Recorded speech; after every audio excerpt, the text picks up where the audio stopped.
Hello and welcome to an Envato Tuts Plus tutorial. I'm Adi Purdila, and today we're going to learn how to create custom blocks for Gutenberg. Now, I'm sure you know this by now if you're a theme developer, but just in case you don't, Gutenberg is the new block-based editor in WordPress 5. And by default, it comes with a bunch of the blocks you can use, but you can also create your own, and that can be very useful, especially if you're a theme developer. Now, here's what you'll learn in this tutorial. First, we'll take a closer look at the Gutenberg editor and get acquainted with the default blocks. Then we'll see what methods we can use to create a custom block. And finally, we'll do just that, create a simple block for Gutenberg.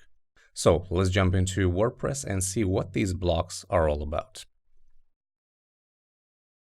Right here, I have the latest version of WordPress installed, which is 5.2.2 at the time of this recording. And to be able to see the Gutenberg editor in action, you can either open up a post, and you'll see it right here, or you can open up a page. It's the exact same thing. So let's actually open up a page. We have a sample page here that's created by WordPress. And this is the new editor. Here you can see a live preview of your page, actually, which is fantastic. On the right side, you have an inspector, which allows you to change the various options depending on your selection. So, for example, if I were to highlight this block, it gives me a couple of options. If I were to style this one, it gives me some different options.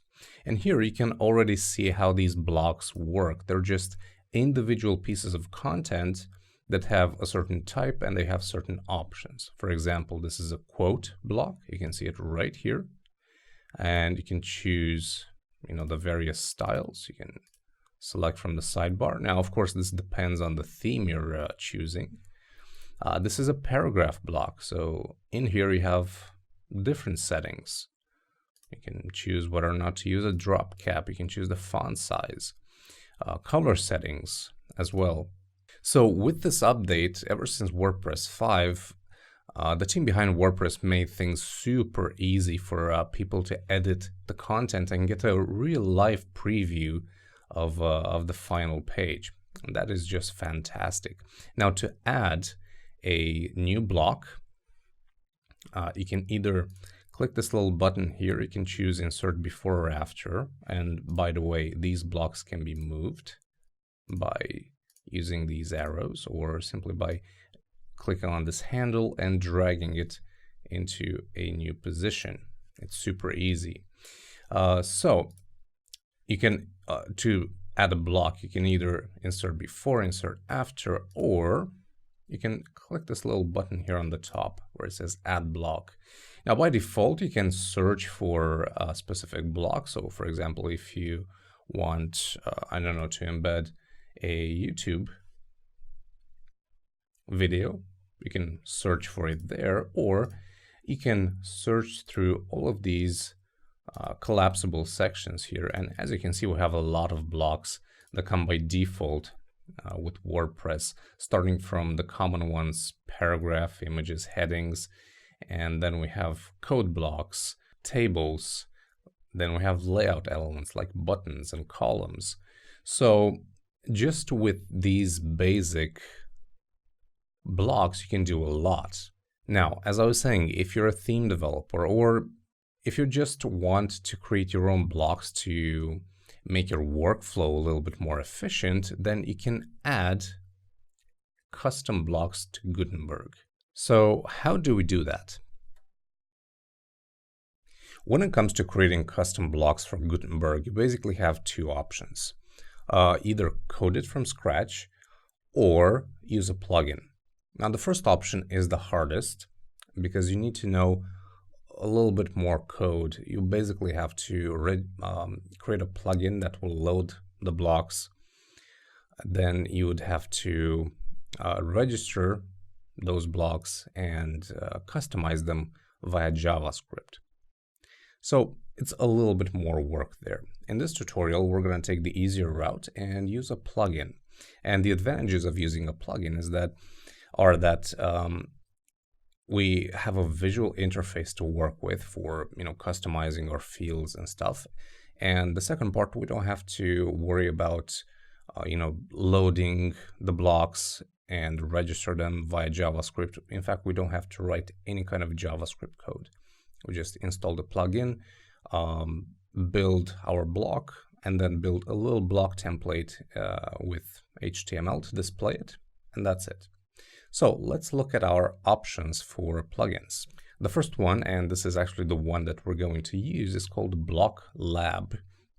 This is free, of course, and you can find a link to it in the lesson notes. The second one you can use is called Lazy Blocks. I actually haven't worked with this, but from what I've read, it's a very good option as well for creating custom blocks. So we're going to choose Block Lab and create our custom block. First things first, we have to install the plugin. So we'll go to Plugins, Add New, and we'll search here for Block Lab. There it is, install now.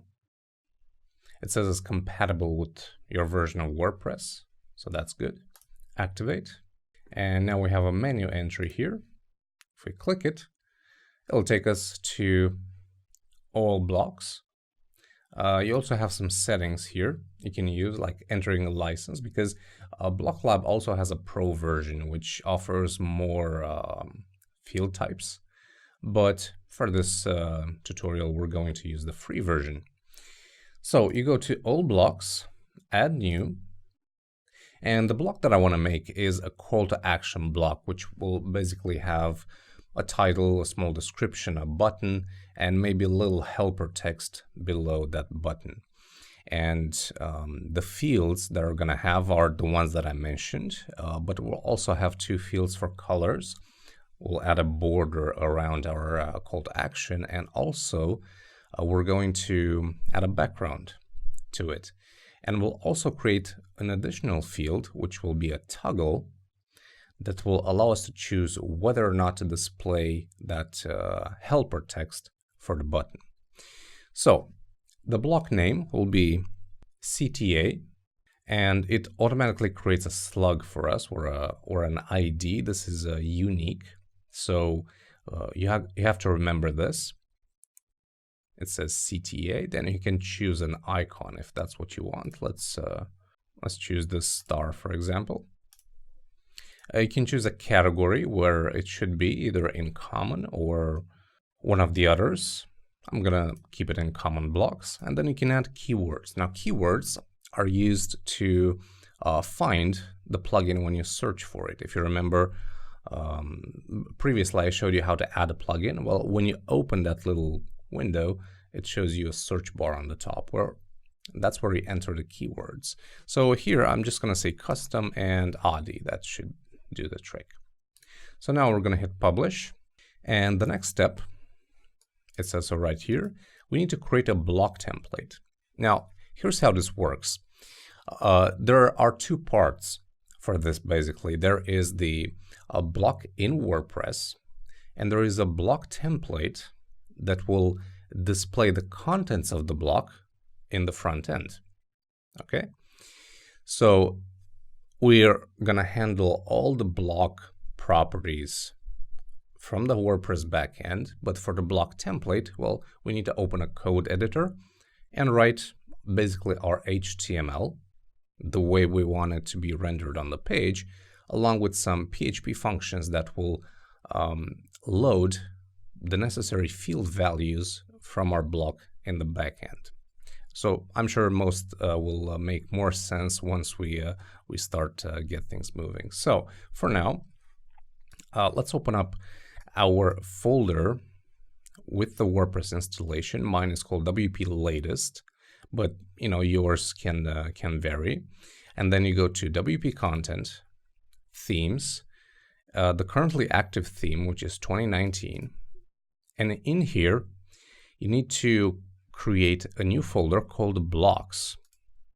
So let's create a new folder, Blocks. And I'm going to drag that to my code editor. Now, if you're unsure where to create these files, well, it says so right here. The plugin actually helps you. It tells you the exact path you need to use to create that PHP file. So now inside, we need to create a PHP file that's called blockcta.php. blockcta.php. So now if I do a refresh, you will see that our block is now using the template blockcta.php. All right, the next step is to add our fields. So we're going to do that with this button. And we have a couple of different settings for each field, like a field label. This will appear in the backend, and it's going to tell us what the field is all about. For me, I'm going to say title. This automatically generates a field name,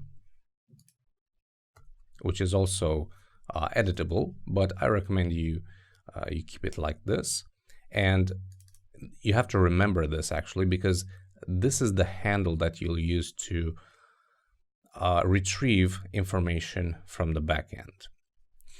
Field type, we have a couple of different types here. In my case, this will be a text. And location, editor or inspector. If you choose editor, you'll be able to enter your information in a window here on the left side. If you choose inspector, you'll enter the information right here on this right panel. For me, it's editor. Here you can add a help text, which will be used to describe the field or the value that you must enter, a default value, a placeholder text, or a character limit. For me, this is enough. So I'm going to move on and add my next field. That's a description. It's going to be a text area. And notice that depending on the field type I choose, I start getting different options here.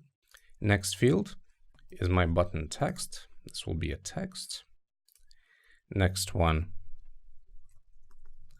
is the button URL, and this will actually be a URL. Next will be, let's say, the border color, and this will be a color type. And let's put this in the inspector. You'll see its exact location once we add a block.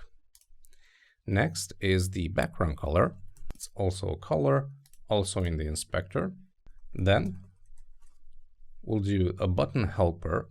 This will be a text, and it's going to be put in the editor. And finally, display button helper. As I was saying previously, this will be a toggle. So a toggle basically has the options yes or no, also in the editor. And the default value, we're going to set it to yes. Okay, so let's hit update. And now we can open up, let me close this. We can open up a page. Let's open that sample page we saw earlier. And we can go ahead and add our new block. So click this button, and you can see it right here, CTA with my icon. I can even search for it by name, or I can search for custom. Remember the keywords we introduced? Well, it finds it. Or I can say Adi, and it also finds it. So let's click it. And here you can see the editor interface. So all the fields where I chose editor as the location are displayed here. The fields that I chose inspector as the location are displayed here, like border color and background color. So let's quickly fill this in, and that should do it. I'm going to choose to display the button helper, and let's also choose a border color, something like this, very light gray, and also a background color. You'll see in just a little bit how these are displayed. Here you have an advanced section which you can use to add an additional CSS class. We're not going to use that. And that's pretty much it. So let's hit update. And right now in the live preview here, we can't see anything because we don't have a template. We don't have anything defined here. So nothing gets rendered on the page. We can even see this page live, and you'll see that that's purely blank. So let's go ahead and create our markup. We're going to start with a div class custom block CTA. This is a custom class we'll use to style this a bit later. And in here, for style, we're going to say border color. And now we have to retrieve this border color value from the backend. And we do that with a function, with a special function called block field. Okay, so because this is a PHP function, we'll use some PHP tags, and that's going to say block field, and we put in the name of the field. In our case, it is border color, as you can see here. So border color. And we also have a background to add. So background, again, we're going to use the PHP tags, and we'll say block field. I'm going to put in background color. All right. Now, inside, let's start with the title. We're going to use a simple H3, PHP again, and we'll say block field title. So now let's do a quick refresh, and you'll see that we now have the background color applied, and also we are successfully retrieving the title. So the block field function actually does two things. It retrieves the value specified by this handler, and it also prints it to the page.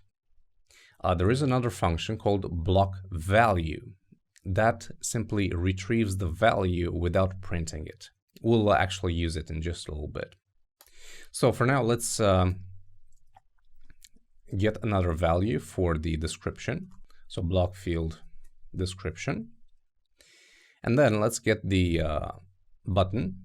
So we're going to create an anchor tag here. And let's also add a class of custom button. Now in here, we're going to say block field, and we'll get the button text. And for the URL, we'll do this, PHP block field URL. Let's do another refresh. So now we have the description and the button. Finally, let's do the button helper. And here, I opened up a PHP tag because I want to do an if statement. So if we're using the block value function, this will retrieve the value of the display button helper property. So if that value is yes, then we're going to echo a paragraph, and we're going to use block value button helper. Notice I'm using block value here and here. That's because in these scenarios, I want to retrieve the value, but I don't want to print it to the screen.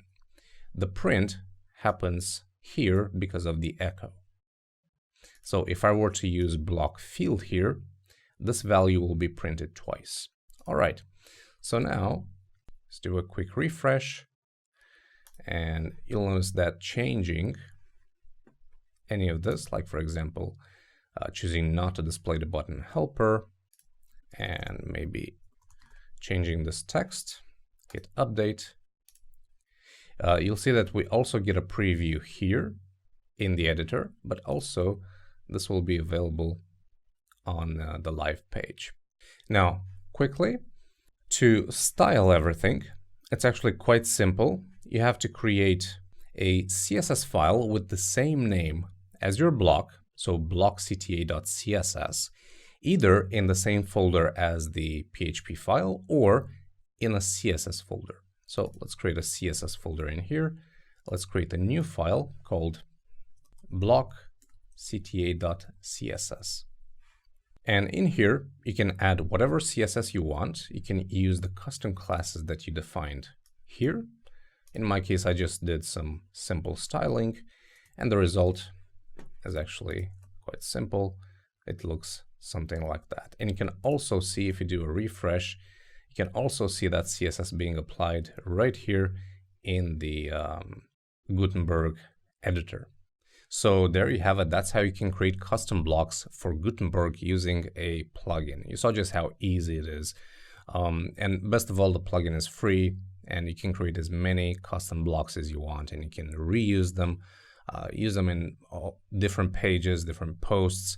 They're super easy to customize, and I think this is a welcome addition to WordPress. I'm really looking forward to implementing some custom blocks actually in my own themes.